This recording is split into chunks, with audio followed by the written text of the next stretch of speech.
दिल्ली में दंगल का बिगुल बज चुका है। 70 सीटों के रण में सबके अपने अपने समीकरण हैं, लेकिन सवाल उठते हैं कि आखिर पिछले 3 लोकसभा चुनाव में दिल्ली की सभी 7 सीट जीतने वाली बीजेपी क्यों विधानसभा चुनाव में अरविंद केजरीवाल का तिलिस्म तोड़ नहीं पाती है।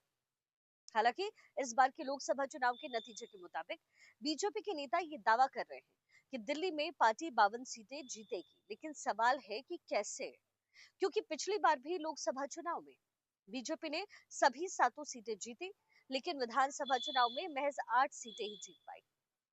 तो सवाल उठता है कि क्यों दिल्ली का वोटर विधानसभा चुनाव में बीजेपी को नकार देता है। 1998 में शीला दीक्षित के हाथों सत्ता गंवाने के बाद बीजेपी ने सबसे बेहतरीन प्रदर्शन 2013 की विधानसभा चुनाव में किया, जब पार्टी को 31 सीटें उस समय मिली। वोट शेयर की अगर बात करें तो साल 2003 के दिल्ली के चुनाव में लगभग उस समय 48.1% वोट शेयर के साथ 47 सीटें जीत करके सरकार बनाने वाली कांग्रेस 2008 में भी सत्ता बचाने में सफल रही।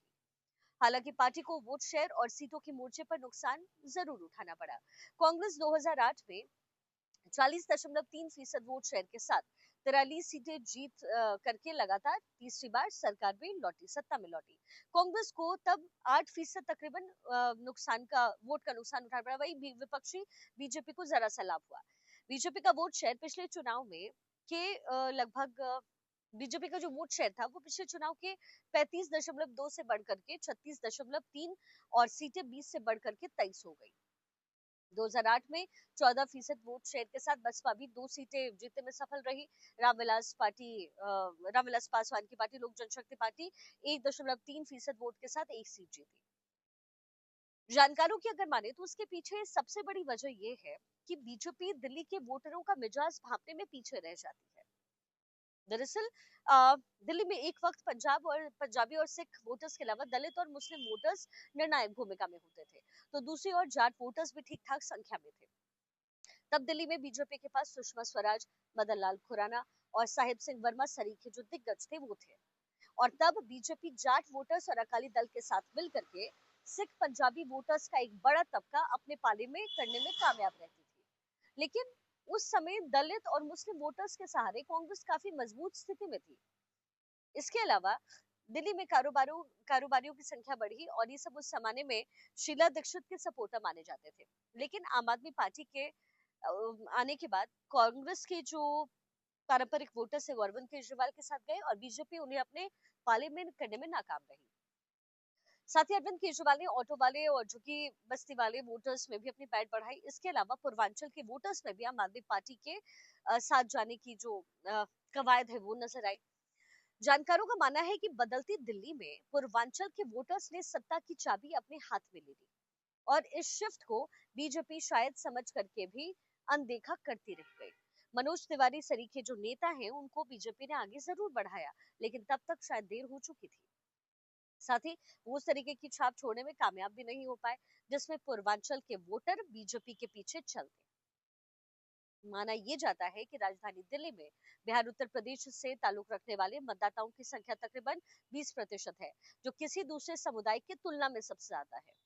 राजधानी दिल्ली में बिहार उत्तर प्रदेश से आने वाले मतदाता तकरीबन 29 सीटों पर जीत हार में अहम भूमिका निभाते हैं। दिल्ली की उत्तम नगर, खिराड़ी, बुराड़ी, संगम विहार, त्रिलोकपुरी और समयपुर बांद्री जैसी सीटों पर पूर्वांचली मतदाता ही एक्स फैक्टर है। पूर्वांचली वोटरों को साधने के लिए 1998 में कांग्रेस ने शीला दीक्षित को आगे बढ़ाया। कांग्रेस को इसका फायदा भी मिला और 15 साल तक दिल्ली में दीक्षित का शासन रहा। लेकिन 2013 में दिल्ली के पूर्वांचली वोटर्स आपकी तरफ मूव हो गए।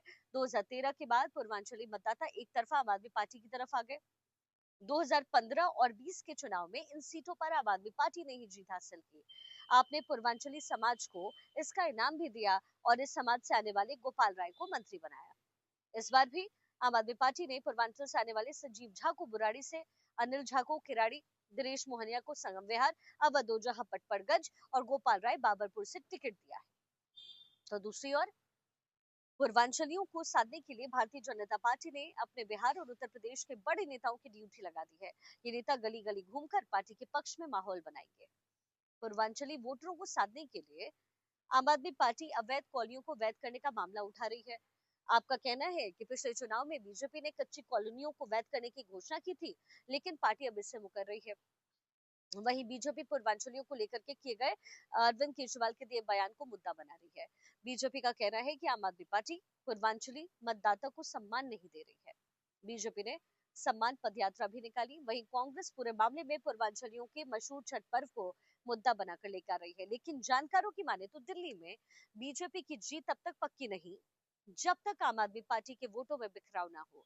और ये बिखराव अगर कांग्रेस के पक्ष में हो गया तो बीजेपी के लिए जीत का रास्ता ज्यादा आसान हो जाएगा।